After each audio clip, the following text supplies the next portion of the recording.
Yo, welcome to the KaneSaid Sports Show, and I'm your host, Kane Bradfield. And y'all know my slogan, the fame is free, but the grind costs, baby.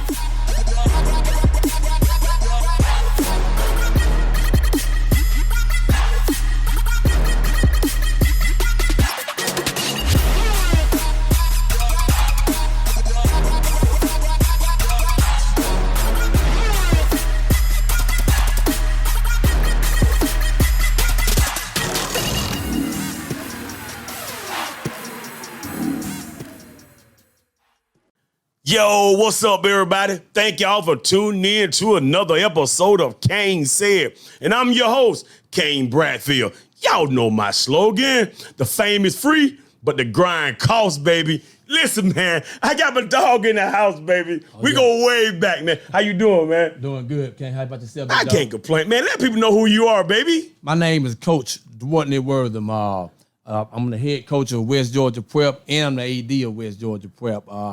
We are a Juco/Prep school. Yes, sir. And like I say, I'm glad to be here with Kane today. I'm glad you're here, baby. And, my man, he about to put them questions on me. And like I say, hey, we're having fun behind this thing, right? Trying to get this thing going, man. No doubt. So listen, big dog. You know what I mean? Me and you got some history, bro. Like, we got some real life history, man. Absolutely. But man, beginners, take us through the path of your your path of coaching. How you got to the point you at now? Gotcha. So basically, probably about 9 years ago, my baby brother, Kobe Hudson, I knew that he was going to be some on that football field. And I said, you know what? I would Shout out to Kobe. Yeah, I said I would love to coach my little brother one day.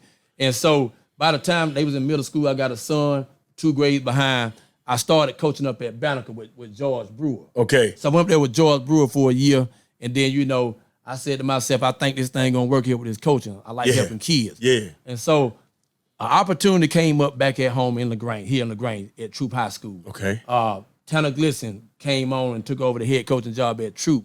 And me and Tanner go way back. And I said to myself, I can go ahead and get set up here at Troop High School. Yeah. And to the point that, hey, my brother gonna feel right on them, and my son gonna feel right on them. And so I coached at Troop. Like I said, once I left Banneker, I've been coaching at Troop ever since. I was there from probably 2014 to 2019. Okay. Matter of fact, the year 2020 was the last year. That was my brother's senior year, my son's sophomore year. Okay. That was my last year coaching at Troop.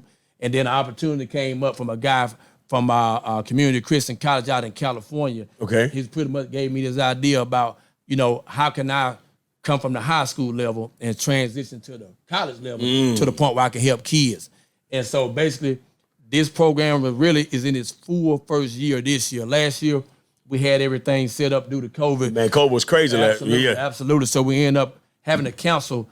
We played about 3 games. Played about 3 games last year, and then we ended up having to cancel the season. So this year is our first full So look, I'm freeze you there, big dog. Yeah. So last year, man, so you going through the COVID season. Absolutely. And here's the weird part. Now it's a whole lot of people, struggle during the COVID year. Right. You know what I mean? But their program was already established. Absolutely. And then for somebody who just started their program, oh man, it had to face COVID. How did you guys endure that though, man? Oh man, I tell you, it was a roller coaster. Yeah. To the point that at this point when you bringing in a new program, you're trying to get numbers. Yeah. You're trying to get numbers. And so just as soon as we thinking we got about, good 30, 35, we can make that happen. Then you got 8, 9 guys, contact tracing. Yeah. So I got one guy got COVID. So now instead of at 30, 35 guys, now we're at 20, 25 guys. Right. And then as soon as we get a chance to get ourselves together, so, okay, we ready to go play ball.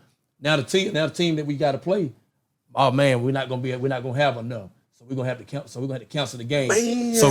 So we start canceling game one after the other, and we start seeing a trend to the point that we want to take the safe route out because we didn't get anybody sick. To the point that we think for the safety of our kids, we're gonna go ahead and scrap it up. Yeah. And to the point, but the main thing we want to make sure we kept those kids in school. What's I gonna ask you though, man? Man, what's that conversation, man? Because again, man, when kids in prep school, when kids in schools like that, man, they're thinking about their time clock. They're thinking about them trying to, go to the next level. Absolutely. man, you know, so when you guys decided to scrap that season, Right. what was the conversation for them not to, man, I'm finna go somewhere else? Absolutely. You know, what was that conversation? So basically, what we told them is last year was a free year for everybody. Yeah. Number one. So last year didn't Most even, definitely. Yeah. So last year didn't even count. Yeah. But anytime a kid, so for instance, let's just take a kid from this year, because like I said, a lot of them wanted to, you know, go do something else. Yeah. And to the point that I told them, you know, hey, you know, at this point, let's focus on academics. You got a lot of kids that basically they all about football. But my thing is what we do is a whole lot bigger than just football. Yeah, we trying to get you noticed. We're trying to get you out there. We're trying to put you on the scene.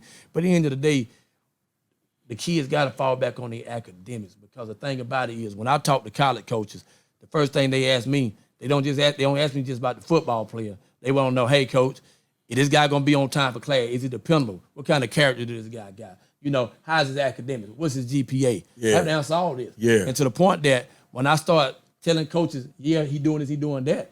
If I sign off on a kid, a college coach will take my word. But if my word don't hold up with that college coach, I just messed it up for the next 300-400 kids that I'm gonna be coaching in this program. So I tell a kid and I tell a parent I tell them straight up that, hey, you know, we gotta hammer the academic part of it, because a lot of guys, they all about the football. Yeah. I get it. I done been that guy before. Right. You know, they all about the football. But like I say, and going down the path that we went to, we was at Middle Georgia, yeah. They don't understand it's a grind. It's a grind. It's a real life grind. And so, like I say, and it ain't for everybody. Right. It ain't for everybody. Everybody can eat that burger, no, sir. man. It's not. It's for different, man. Absolutely. So it's not for everybody, man. So like I say, you know, that was the biggest spiel that I talked to the parent, because I make sure I talk to the parent with the kid, is that don't leave, stay patient. Let's focus on academics this year. And then guess what? Football gonna come. So now what we got a chance to do, we got a chance to prep, lift weights, get stronger, condition, get our bodies right, to the point that while we all in the school at the same time. So I did lose a few kids that chose to go elsewhere, but I did have some kids that stuck with me. Who swatted that red pill. Absolutely, to the point that they've been doing great academically. You know, and I still got some kids that need some work. Yeah. You know, to being 100. But they took advantage of the opportunity of, hey, let's work on the academic side. Yeah. And so now we here. We just played our first game. And so now we finna rock and roll for the rest of the season. So, okay, man. So, you know, I'm talking about this first game. Right. Y'all. You know, again, when you guys fought through COVID year. Right. You know what I'm saying? You know, you prepared for this first game. Right. Now, as the head coach, as the AD. Absolutely. How did it finally feel to walk on that field, big guy? It was almost like a relief. Really? It was a relief. I bet. Because I got kids that text me all in the middle of the night. My wife might tell me sometimes, like, who is texting you? Texting you right now. This time of night, because you know, these young kids, you know, they up at night. They don't go to sleep. Right. And so the kids were excited, you know, to the point that said, Coach, you said we were gonna get here. We're gonna finally get to this point, because that's all you hear. Who we gonna play, Coach? You know, are we gonna have a season? Because everybody don't eat because of the COVID. Yeah. So they don't know what they expect. And me being the AD head coach, I don't know what they expect. Right. So I'm trying to stay in good. So you trying to stay positive? Absolutely. And just to finally to be able to know that we actually can push the season through to the point that we got everybody healthy. You know, we're not experiencing no COVID issues on our team. That's a blessing. Yeah. The only somebody experienced the COVID issue was myself. I was the only one to experience the COVID issue. And I experienced it early on. Yeah. It was a breath of fresh air to be able to put on the game jersey. Wow. To say, hey, we got a 60-minute football game, because, you know, this ain't high school no more. We play 15 minutes. Yeah. And a lot of these kids comes fresh out of high school. But it's different for them. Oh, my goodness. Different for them. Absolutely. And we playing in the heat of the day. It was an absolute relief, a breath of fresh air to say, hey, we finally got to this point. Yeah. Now we can focus and play some football. Yeah. So, see, you know what I mean, as a leader, man, you know, I know it was a breath of fresh air. Right. For you personally. Absolutely. You know what I'm saying? Because at the end of the day, man, the weight of the program, it falls on you. Absolutely. My name on it. Your name on it, man. So I know it felt like, you about felt like it was Christmas. Absolutely. Type deal. You know what I mean? So, man, so I salute that, big. I remember when you were telling me about what was going on, man. Yes, sir. Yes, you sir. know what I'm saying? As a brother, man, I'm loving the fact No doubt. that it got pulled off. No doubt, man. No it got doubt, pulled man. off, No man. doubt, man. So, okay, so now, for those who don't know, man, let's talk about the benefits of Juco, prep, you know what I mean? Or just more than anything, the benefits of your program or what can it do for an athlete? Absolutely. And you know what? I'm glad that I can answer this question right here because I get so many questions throughout the day between, you know, how can they benefit from the program and could I explain the difference between Juco and Prep? So I'm gonna start with Prep first. Okay. If a kid come in already academically qualified, he don't need junior college. He don't need it. Only thing he need me for is film. It's film. 6 months. And guess what? His clock doesn't start. His clock does not start at all when you go to prep route. But now, if you come in and you're not academically qualified, and let's say we're gonna say if you are I'm gonna say 2.5 or under. I usually say 3.0 and under, but I'm gonna say 2.5. Okay. So if they're 2.5 and under, we recommend the JUCO route, and your clock will start. Your clock will start. And so basically, you know, this is what I get a lot. I get a lot of kids that don't feel like that they had the right opportunity in high school. You know, I get all kind of excuses. My coach didn't like me. I was, you know, I was this player, I was that player. Right. And by my program being a non-scholarship program, my program is an opportunity for anybody that feel like that they need an opportunity to the point that they need more film. They need to get their grades up. You know, to the point that those are kids we push to the JUCO route. But like I say, when you go to junior college route, that clock starts. If you go prep is 6 months. We send you on your way. So match this though. Yes, sir. So is 6 months the max or just the minimum? So for prep. So 6 months. So 6 months is pretty much the minimum. Okay. That's the minimum.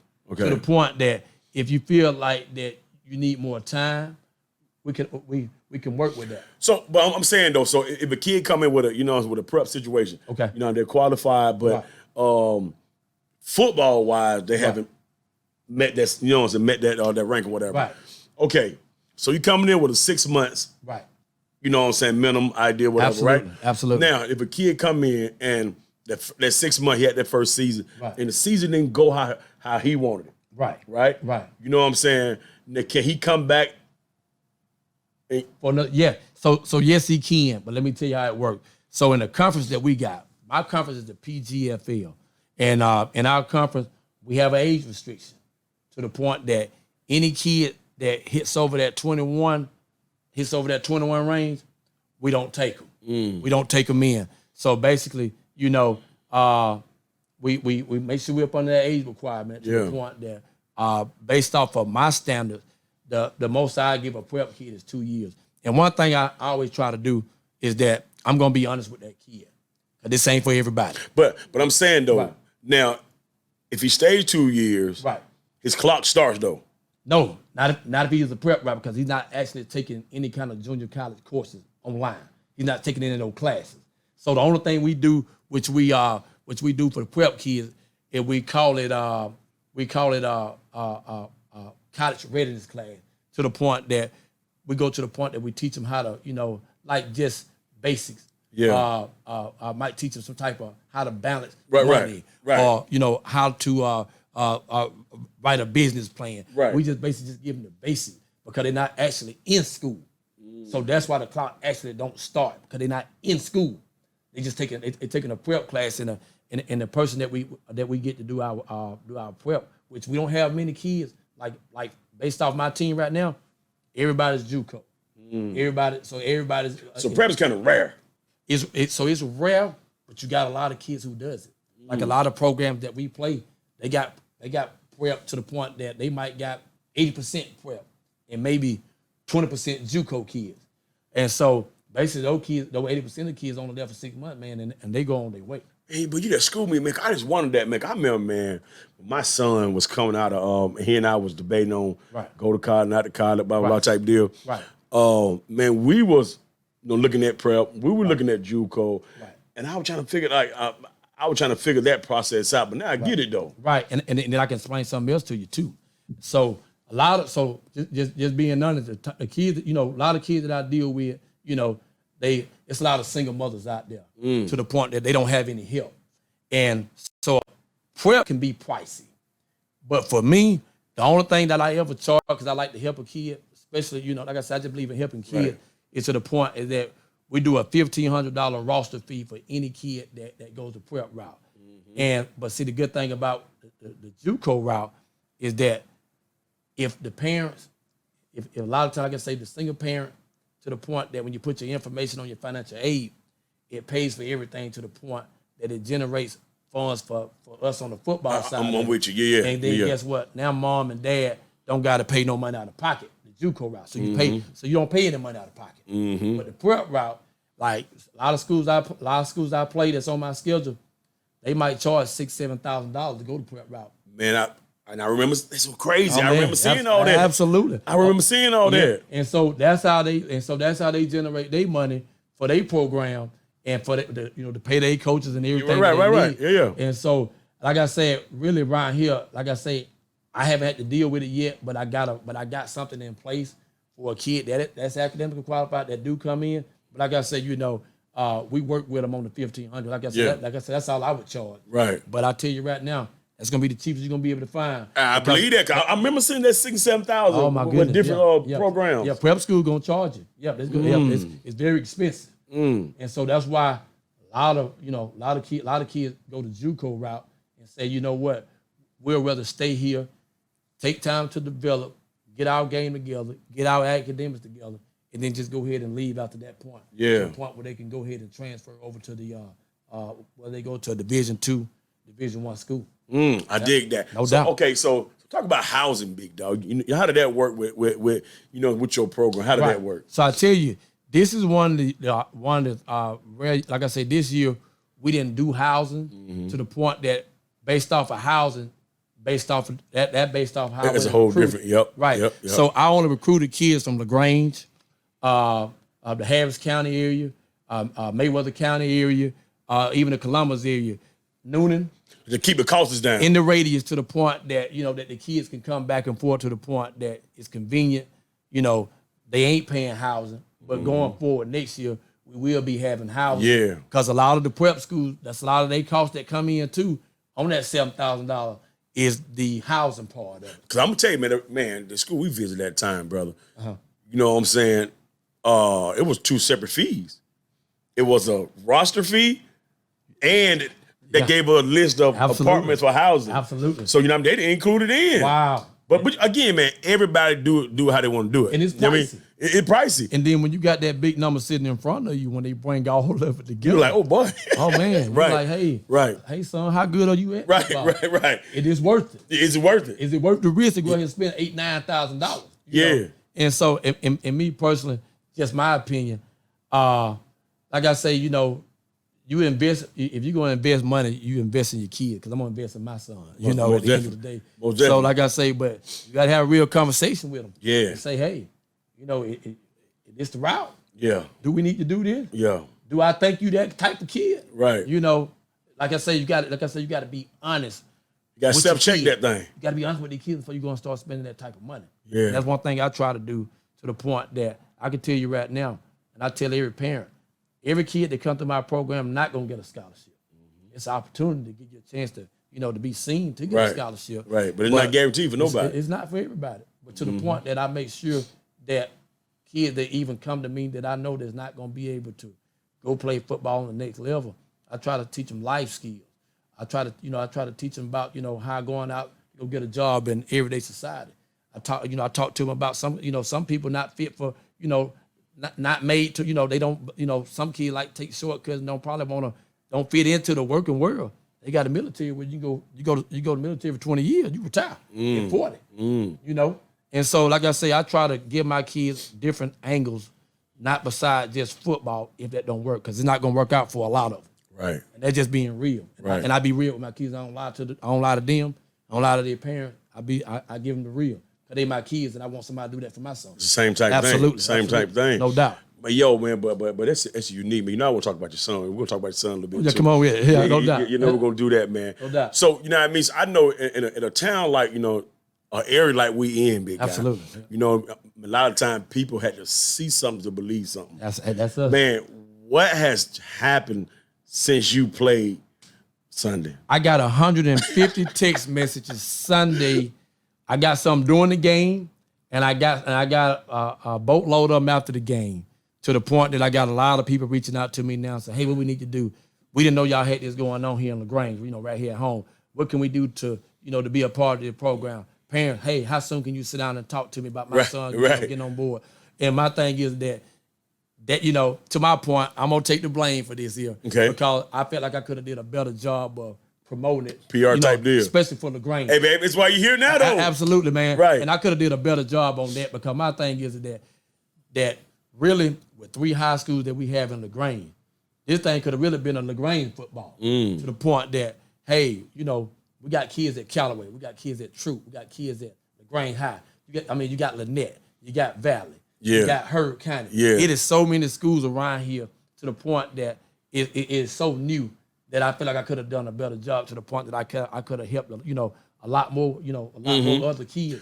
But I'm gonna tell you, man, and here's the great thing about business, man. Right. You know what I'm saying? It's all a process of it. Absolutely. You feel me? It's all a process of, you know what I mean?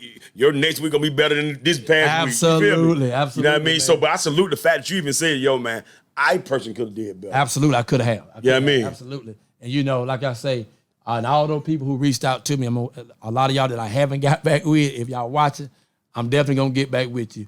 We're gonna put some plans in place, and we're gonna make this thing grow from the bottom up, and we're gonna build it to the point that we're gonna be able to try to give every kid an opportunity who wants an opportunity, who needs an opportunity. See, first thing y'all need to do, everybody, and this is for everybody, you know what I mean, who done text coach, who done call coach. Right. Get your buddy in clockwork performance training to get bigger, faster, and stronger before you holler at coach, man. Absolutely, You better go in ready, baby. Skill training, go in ready, man.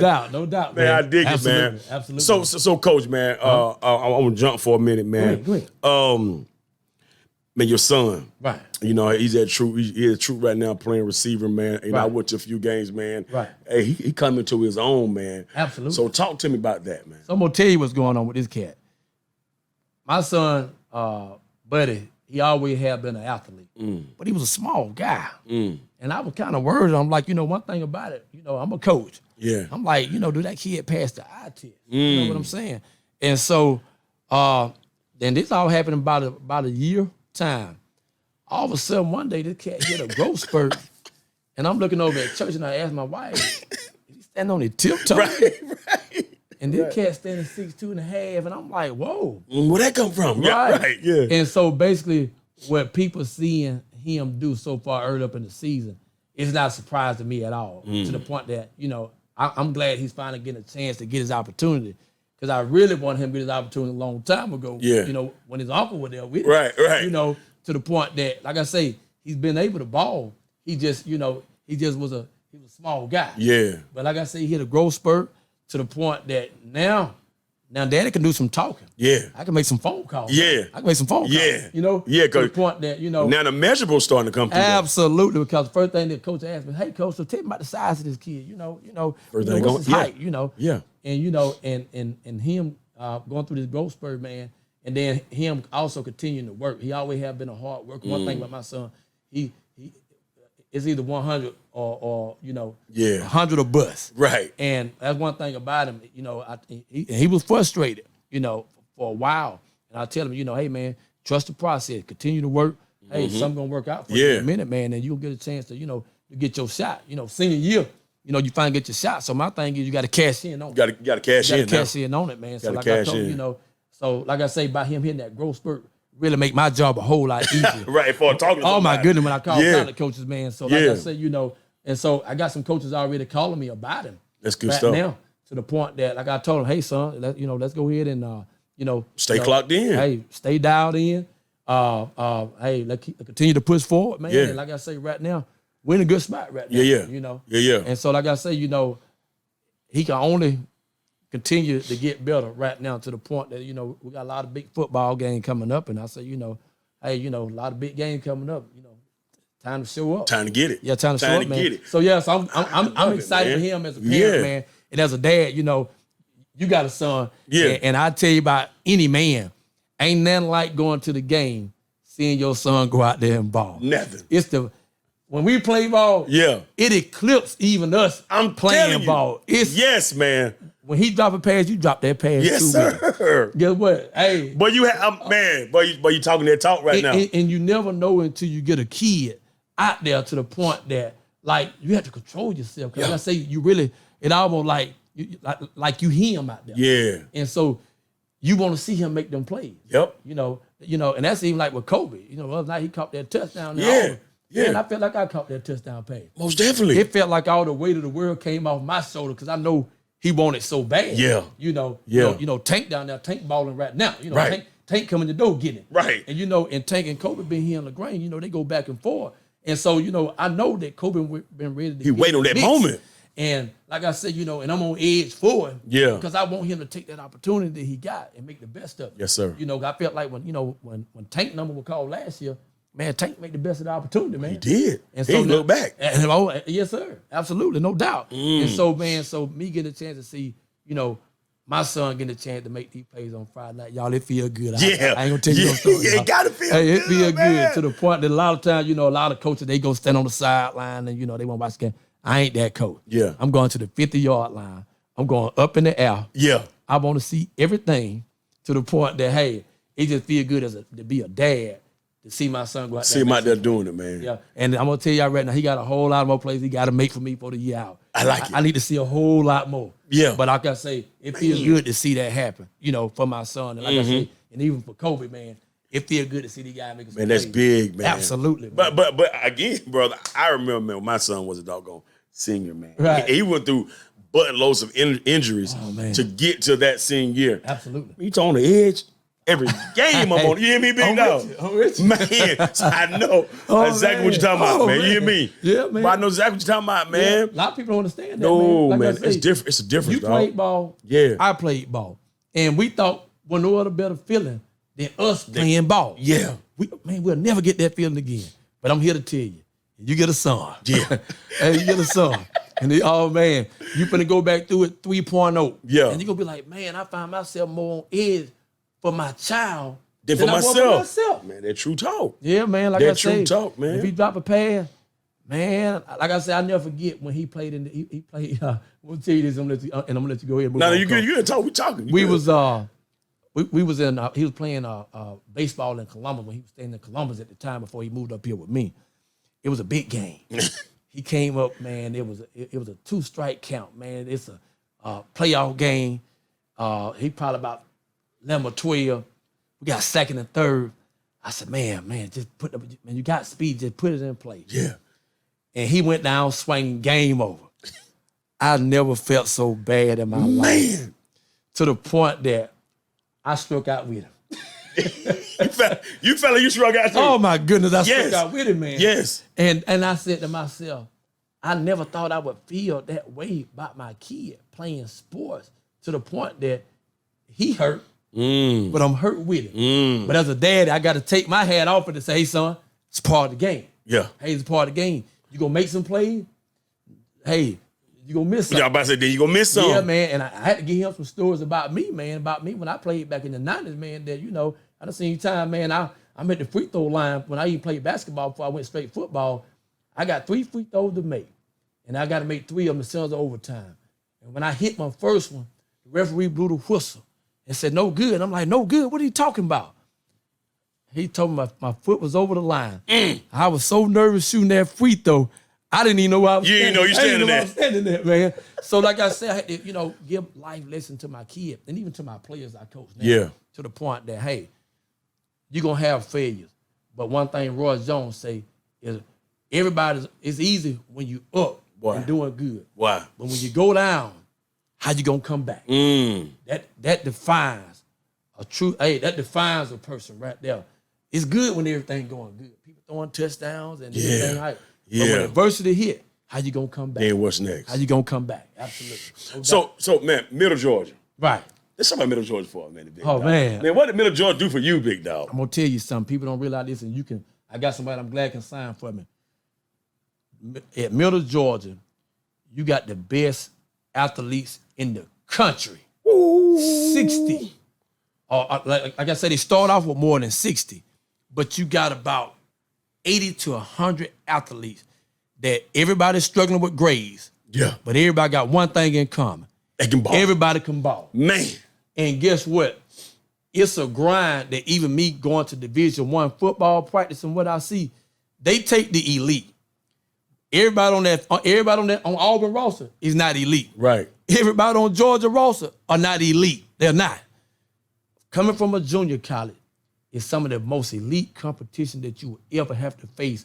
It's like going through hell to try to prove yourself, to the point that I'll never forget. My first day I was at Middle Georgia. I go down there and we doing a combine. So I go out here, I run a 4.47. I'm feeling good with my chest out. Yeah. It's two brothers. Remember them Jackson brothers? These two brothers ain't stretch or warm up or nothing and go out here and run 4.3. They run 4.3s. I'm talking about Charles. They ain't even stretch. Charles, go get it. They ain't even stretch. Man, I remember the boy got wheels. And then they got this Florida crew. Florida didn't have any Juco schools or prep schools at all. Man, Middle Georgia was deep with Florida crew. And so they bust a lot of them up with us. Yeah. And they can fly. They can run, man. Them Florida boys can run, man. And so I'm looking at my 4.47 at this point. I might be the 13th, 14th, 15th fastest on the team. Right. But I'm walking down there like I'm the fastest guy. Oh, man, I'm like, I know nobody ain't going to top this. And I go down there, man, and you got guys that's not even stretching, running 4.3. But everybody got one thing in common. Everybody can ball. Yeah. Everybody down here for grades. We down here for grades. So I try to tell kids when they come out of high school, don't make the same mistake I made. Yeah. Put them academics first to the point that you don't have to put yourself in no grind like this. Yeah. Because I'm telling you, I see a lot of people went home from Middle Georgia. Man, let me tell you something, big dog. Man, I remember, man, the first day of camp, dog. Right. You know what I'm saying? We sitting in the room. We was like in a little day room. Right. You know what I mean? And I remember the first day we went, had the coach come in and talk, Coach Right. Rowland, you know, RIP, Right. Coach Rowland. Right. You know what I mean? Come in and talk, man. Right. And I remember I started asking everybody, what school you from? Right. Yeah, you know what I mean? I'm an All-American from Dodge County. Oh, wow. I'm an All-American. You know what I mean? Everybody Oh, was man. like, Yes, sir. I was like, boy, everybody good around here. Everybody's Big good. dog. Everybody was ready to go. People don't realize that about Juco. Man. Big dog.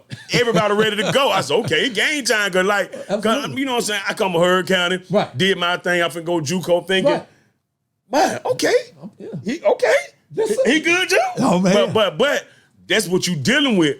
That Juco, big dog. Man, hey, y'all, if people don't realize how deep it is, like a lot of guys that even go to the Mississippi Juco, man, they might have 10 quarterbacks. Yes. You might not, I guess, well, if you're not elite, you're not going to touch the field. Yes. I'm telling you. So I always try to tell kids, be smart on where you go. If you got to go that Juco route, go somewhere where you can get on the field and show what you can do. Cause you want that film. Man, you got to get End of the day, you want that film. You got to get that film. Because first thing I tell you right now, Brendan Hall from Troy hit me up. Hey, coach, what's up with that film from Sunday? I need to, you got it ready? So I told him, coach, give me about 3 more weeks. Because this film here from Sunday, we think we're going to scrap this film here. My thing is we trying to get in the groove. Hey, we trying to. You want to put good product out I there. want to put good, like I say, my job is to promote my guys. Yeah. And that's what I'm going to I do. like it, man. But like I said, but I tell any high school kid out, if you're in high school, avoid coming to see me. Avoid it. Get your grades in high school and go ahead and go into your 4-year university. But like I say, everybody to the point that I felt like to the point that I didn't apply myself in high school. I was all about sport. I didn't get scared until the last semester when they said, Right. hey, you gotta pass out You your gotta tighten classes to up walk now. out of here. Yeah. But my thing is that, some kids are academically challenged, and I'm here for them. To the point that I got people who can help them. I got tutors who can help them. To the point that some kid does need to come see me. But if you can avoid it because of you being lazy or you not applying yourself, then go ahead and do what you need to do in high school, man, and take high school seriously. Get your GPA up. But you will take them, though. I will take it. Like I say, I am the guy. Yeah, I'm the guy. Yeah, hey, that's the plug right there, man. Yeah, I am the guy. Listen now. And like I say, and one thing I tell you, I tell people, they be like, well, coach, what kind of connection you got for my kid? People don't realize, like I said, me coaching that troop, my brother was a blessing for me. I done took Kobe all across the country. We done been to Texas, San Antonio, Dallas. I done got a chance to meet coaches and establish relationship with coaches that I probably never would have been able to do it if it weren't for me taking my brother on the scene. Because, my mom and dad, like I said, Kobe and my daughter same age, Right. 18 days apart. Right. So my mom and dad, you know, they 60, so you know, Yeah. so a lot of this stuff they ain't gonna do. They ain't even do that. You know, and so that's why I stepped in that, you know, to the point Mm-hmm. that that's my little brother. And you know, I can, you know, and I kind of took on the daddy role, you know, only thing my dad would do is say, hey, you bring me a report back on what's going on. Right, You know, right. You know, cause my dad, you know, like I said, my dad old. Right. So he said, hey, this for you. Yeah. You gonna tell me what's going on and you tell me what we need to do. Right. And so me getting a chance to take Kobe all across the country and to make and establish these relationships with these coaches is something that I'm thrilled about being able to take to my program. Like I say, Kobe don't need me. Kobe really never needed me. Kobe was gonna get here regardless he had me or not. But you know, as an older brother, I took him around, and like I say, got a chance to meet coaches. Now I can take them coaches that I met with my brother throughout the country. I established relationships with them to now I can help kids who didn't get that opportunity. Wow. That needs to be seen or needs some film. I got coaches I can pick up and call. And I just think it's a blessing to even be in a situation that I can help kids. You know, to the point that a lot of people want to help, but a lot of people just don't have the connections. And people don't believe connections is everything. Yep. You got to know somebody. Yeah. You got to know somebody. A lot of these people that you see coach college ball, guess what? Me and Kane can coach college ball too. Right. On the big level. Right. But guess what? They know somebody who knows somebody. Hey, that's right. That's the name of the game. And so that's what we doing. Like I say, you know, with these kids now, is I got a lot of coaches that's waiting on me just to, hey, I shoot them a text, man, hey, I got these safeties. Or I might have coaches now since they know what I'm doing. Hey, coach, I'm looking for cornerbacks. Hey, coach, I need, a matter of fact, Gus Malzahn texted me 2 weeks ago. I need an inside linebacker. I need him to be able to run sideline to sideline 4.7. Not 4.9, 4.7. That's what he got to have. And so what I try to do now is I try to get my kids to the point that we can fit that criteria. Yeah. Oh, man, we can go ahead and go play. Now we can go to Central Florida. You can do what you do then. Yeah, we go to Central Florida. Yeah. So it's been a blessing, man. Man, I dig it. No doubt. I love it, man. No doubt, man. So big dog, you know what I mean? At the end of every show, man, I normally, you know what I'm saying, ask my guests, man, to leave something positive. You know what I'm saying, to the listeners, man. Right. You know what I mean? So if you got one thing to say to the listeners, man, whether it's a kid, an adult, what would it be, big dog? One thing I always tell people, man, is that at the end of the day, you know, we big sports people over here, man, and we live it, we breathe it. That's what we do. But I always tell people, man, is that at the end of the day, character goes a long way in life, and it's beyond football. Like I say, football is only temporarily. But at the end of the day, one thing I try to promote to everybody is that I'm gonna be a character first. I'm gonna be a character to the point that I want a kid to have a positive attitude. Know how to be respectful in society. Know how to be, know how a good husband look. Right. Know how a good father, a good father is, to his kids. And that's a lot of stuff I like to let my kids see. Even though my wife think it's too hot out there, so sooner or later she'll come out there to some of the practices. But my son come out there. I like them to see me interact with my child. To the point that they're gonna be fathers one day. You already know. To the point. And my thing is, like I say, football is not. It's not for everybody. It's not forever. It's not for everybody. And at the end of the day, I want to be able to tell you how to go to a job interview, how to present yourself as a young man to go out and get a job. I love it. I love it. To the point that, hey, I got some kids say, hey, coach, I'm just not trying to work in no mill. I'm not trying to work in no warehouse. Guess what? It's other avenues out there too. Yes, sir. That's why I promote education. Yeah. That's why I promote getting these degrees. A lot of kids come and play Juco ball. Guess what? Even if you're not playing ball, don't stop going to school. Because at the end of the day, you want to put yourself in a predicament that you don't have to grind like I did. When we come to the point that, back in the day, when football didn't work out, I had to go through some trials and tribulations. I had to get a reality check to the point that, going out getting $11 hours a job, because I just quit once Juco was over here. I didn't go back to school. I just stopped because I felt like I wasn't playing ball no more. School didn't matter. Right. And one thing I tell everybody, that, like I say, my mistakes I made, I'm helping these kids today not to go down the same road I went, I come in, I'm turning cartwheels to make $11, $12 an hour. But guess what? These kids can come into this program. If football don't work out, get a degree, and still go out and get them a job, starting off at $70,000, $75,000 a year, to the point that maybe they good leaders. You know, maybe they good at, maybe they good at, with ideas. Yeah. People need ideas. People pay for ideas. Yeah. And my thing is that at the end of the day, I'm a football coach to the point that this is what I do. But that's not only what I promote. I promote helping a kid, helping a young man being the best man he can be in society, whether football work or not. He's still going to be successful when he leave my program. I love it, man. Absolutely. Big dog. I appreciate you coming in and showing me love, no doubt, man. You know how we do it. Yeah, I mean, so listen though, man. Listen, parents, athletes, kids, whatever. Man, you guys looking for a prep program / Juco program? Hey, look, if you want to plug your social media, you can plug your social media. You can go ahead. You got social media? Absolutely. So our website, www.westgeorgiaprepacademy.com. Any information you need is on there. If you guys, like I say, if you guys need my address, my first name, Dwarney, DWARTNEY @yahoo.com. You can, like I say, shoot me an email. But like I say, that's all the information you guys, like I say, a lot of guys in the community, they got my info, but for any of you don't got it, like I say, again, www.westgeorgiaprepacademy.com. There it is. Hey, there it is. Y'all need me? I'll be available for you guys. I love them, baby. No doubt. Yo, everybody again, man, appreciate y'all for tuning in, y'all, to another episode of KaneSaid. Y'all know what it is, baby. Zip them up. Good deal, baby.